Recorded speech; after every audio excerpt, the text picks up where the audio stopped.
In the latest in my series of short films about Old English coins, let's go much further back, to the time of the English Civil Wars of the 17th century, by way of these two replica crown coins. The one on the left is dated 1643 and depicts King Charles I. The one on the right is dated 1658, the time of the Republic or Commonwealth, and depicts Oliver Cromwell, Lord Protector. The wording on both coins, which is in a form of abbreviated Latin, is very telling and reflective of their period. The wording on Charles I's coin reads, "Charles, by the grace of God, King of Great Britain, France and Scotland." Of course, France had its own king, but the English crown still held an historic claim. On the reverse, around the edge, we have an inscription that translates to "God protects his worshippers," and on the inside we have the date 1643 and the abbreviated form of Oxford, where Charles had set up his capital after fleeing London at the start of the Civil War. Then we have his three famous promises: to protect the Protestant religion, the laws of England, and the liberty of Parliament.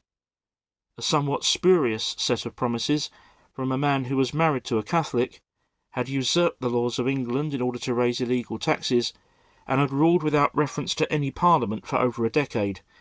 He had also raised his standard at Nottingham the year before to declare war against his own people. Sadly, following the execution of Charles I in 1649, there remained much civil unrest in England and across the British Isles. Eventually the office of Lord Protector was created, first held by Oliver Cromwell, and this coin from that period, dated 1658, carries an inscription on the reverse that translates as "Peace is sought by war."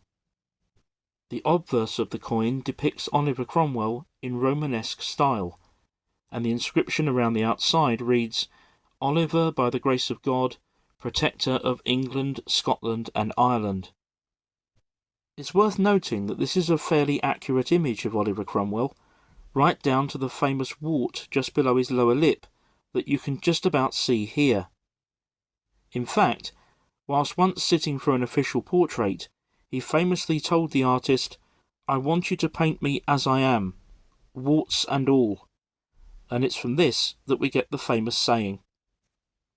Whether you would see yourself as royalist, parliamentarian, Catholic, Protestant or anything else, these coins are a fascinating part of British history for one of its most troubled periods.